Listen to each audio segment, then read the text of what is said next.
Explica pra gente qual a importância de momentos como esses para as crianças que estavam aqui presentes. O Dia da Consciência Negra ele tem a intenção de trabalhar temas como a inserção do negro na sociedade e a valorização da cultura afro-brasileira, né? A capoeira é uma das contribuições que a cultura afro-brasileira tem para o nosso país. Então, dela difundiram-se ramificações como o samba, o frevo, né? E hoje em dia a cultura afro é muito mais valorizada do que era, mas o nosso caminho é muito longo pela frente. Graças ao Dia da Consciência Negra, bem como outras questões sociais, né, a inclusão, os trabalhos sociais, as cotas, o negro hoje em dia consegue atingir patamares e lugares na sociedade que antigamente eram praticamente impossíveis. Isso pela questão da discriminação, do preconceito, né? Por exemplo, os negros, quando eles ganhavam sua alforria, a sua liberdade, eles não conseguiam empregos, não conseguiam moradia, não tinham educação, seus filhos passavam fome. Então eles utilizavam do que eles tinham, como a capoeira, para roubar como uma forma de sobrevivência. Até no período aqui no Brasil onde tinham as maltas, a capoeira entrou no Código Penal brasileiro. O capoeirista que fosse pego praticando essa arte era preso, levava chicotadas, e tem histórias que contam que eles eram arrastados até a delegacia pelo cavalo. Então tem mitos, tem histórias que falam que os capoeiristas preferiam jogar próximo à delegacia, que se fossem pegos pelo menos já estavam lá perto. Mas enfim, graças a esses dias como o Dia da Consciência Negra, hoje em dia a gente consegue dar muito mais valor a essas artes, o pessoal consegue reconhecer o nosso valor. Então com certeza é de valor inconcebível que tenham esses momentos com os alunos, né? Por exemplo, hoje tínhamos aqui o Colégio Teodolinda Reginato, tínhamos também o 15 de novembro, e são crianças que aos pouquinhos vão pegando informações que eles vão levar para a vida inteira. E como que a capoeira surgiu na tua vida? Então, eu sempre gostei de artes marciais, eu sou natural de Vila Flores, né, mas nunca tive a oportunidade de praticar. Então o CRAS do município, em 2012, ofereceu uma oficina de capoeira com o Luan Lucas de Barba, instrutor Cordilheira, que é meu professor. Então foi lá que eu fui conhecer uma aula, ver se eu gostava, se não gostava, e me apaixonei pela arte, o som do berimbau, os movimentos, achei muito interessante e comecei a praticar. E com o decorrer do tempo fui participando de eventos e competições, comecei a treinar em academias e fui me interessando cada vez mais por essa arte, e hoje em dia me encontro então em posição de professor, viajo aí o Brasil inteiro com a capoeira. Atualmente eu sou bicampeão gaúcho, bicampeão sul-brasileiro, campeão brasileiro e vice-campeão mundial. Então é um currículo bacana assim que eu tenho orgulho em falar, que é fruto de muito suor, muito treinamento e muita orientação do meu professor também. Com certeza. E professor, como tu se sente podendo estar em momentos como esses, sabendo do teu currículo, da história que tu teve e de como tu começou?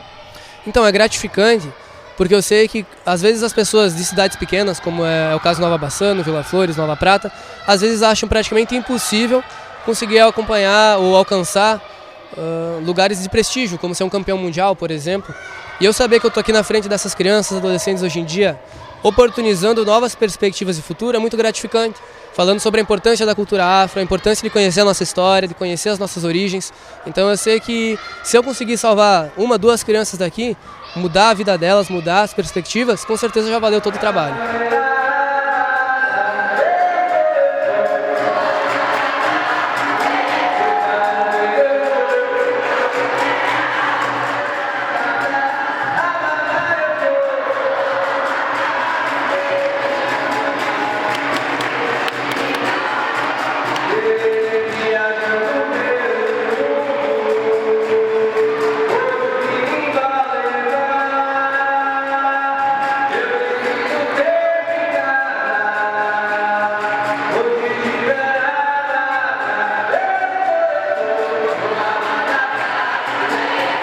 Agora o professor vai explicar um pouco sobre os instrumentos utilizados na capoeira. Então, professor, quais são esses instrumentos e qual o significado de cada um deles? Então, vou falar sobre o ritmo que nós temos na Abadá Capoeira atualmente. Dentro da Abadá Capoeira são um total de 7 instrumentos, mais a palma e o coro que a roda inteira participa. Os birimbaus que nós temos para compor a roda são o birimbau gunga, que é ele quem comanda a roda de capoeira inteira. O toque dele, então, é um toque um pouco mais grave e é o toque padrão. Por exemplo, o toque de São Bento Grande da Regional, a gente toca assim.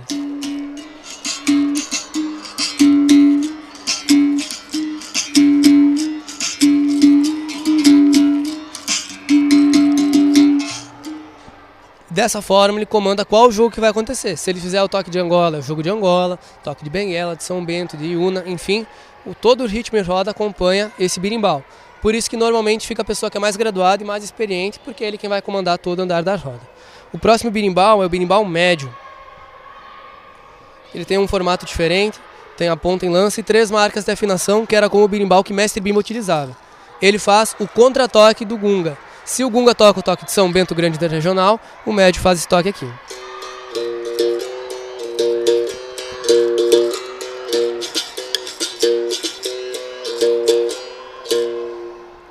Isso é uma diferença que foi criada pelo mestre Camisa na badacapoeira, que é o contratoque dos instrumentos. E o último, então, é o berimbau viola. Ele faz o mesmo toque que o gunga, só que com algumas variações, umas dobras, enfim, fazendo o toque ficar um pouco mais livre.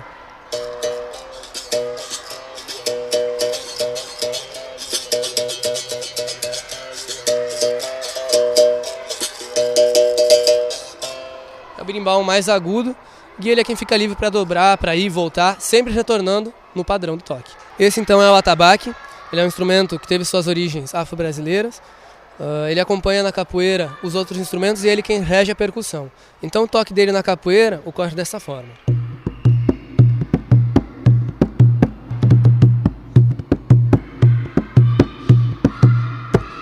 Ele está presente também em outras manifestações culturais, como o jongo, o maculelê, o samba de roda, e também em algumas religiões, como a Umbanda e o Candomblé. Mas é sempre importante ressaltar que a capoeira não tem vínculo religioso. Ela tem matrizes semelhantes a algumas religiões, porém não tem nenhum vínculo religioso. O próximo instrumento, então, é o pandeiro. O pandeiro a gente toca da seguinte forma na capoeira.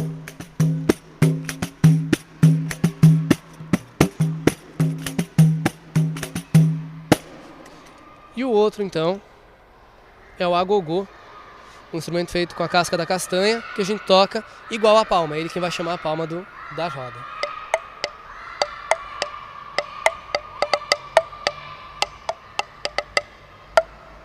Então esses são os instrumentos que compõem a roda da capoeira, juntamente com a palma, que todos participam, e as cantorias. As músicas falam, então, sobre histórias da capoeira, fundamentos, tradições, sobre os mestres, enfim, tem vários contextos que são trabalhados dentro da musicalidade. E existe alguma escola ou algum treinamento para aprender a tocar esses instrumentos? Então, dentro dos nossos treinamentos, tem momentos que a gente trabalha a musicalidade. Então tem sim aulas para instrumentos de percussão, de berimbau, enfim, onde os alunos conseguem vivenciar e aos poucos irem se aperfeiçoando nos toques. Tem cursos também de música, de musicalidade da capoeira, que são ministrados pela Badacapoeira. Então tem muita aula, muito conteúdo. Inclusive, uma coisa muito importante na Badacapoeira é a inovação, é a pesquisa, a renovação das coisas. Então a gente está sempre tentando melhorar, aperfeiçoar e alterar para que seja de uma forma sempre nova, uma forma atual, que não caia na mesmice, não fique, digamos, não caia na mesmice. E para finalizar, então, eu gostaria que tu deixasse um recado para todas as pessoas que estão nos assistindo com relação à capoeira, com relação a esse ritmo que, na verdade, muito como tu havia falado, é uma dança, é uma luta, o que ela é? Então, a capoeira ela surgiu no Brasil pela necessidade de liberdade dos escravizados africanos. Criaram ela, juntaram seus conhecimentos de luta e disfarçaram de dança para poder praticar. Foi graças a ela que eles conseguiram sua liberdade, conseguiram seu espaço na sociedade. Ela influenciou vários momentos históricos do nosso país, como a Guerra do Paraguai, a Guerra dos Farrapos, e muitas vezes ela não é valorizada. Principalmente numa região de descendência italiana, alemã, às vezes as pessoas pensam que as artes dos negros, afro-brasileiras, não têm tanto valor. E na verdade a gente degusta, aproveita tantos os netos, digamos assim, dessas artes e fala mal lá do avô. Então a gente tem que estar bebendo água da fonte, mas falando mal da nascente. Então valorizem a cultura, tentem pesquisar, né? Não tenham preconceitos, tentem sempre conhecer um pouco da nossa arte, da nossa cultura, que com certeza vai valer a pena. Nós trabalhamos atualmente com crianças de 3 anos até adultos idosos que queiram praticar. Então meu aluno mais velho atualmente tem 48 anos e com certeza a gente consegue adaptar os treinos para que contribua com a sua formação, contribua com o seu desenvolvimento físico, social, psicológico. As crianças também conseguem desenvolver muita coisa através da capoeira, tanto motora quanto afetiva, social. Enfim, a gente tem muita coisa para agregar com as pessoas. Espero que tenham gostado do que viram um pouquinho hoje.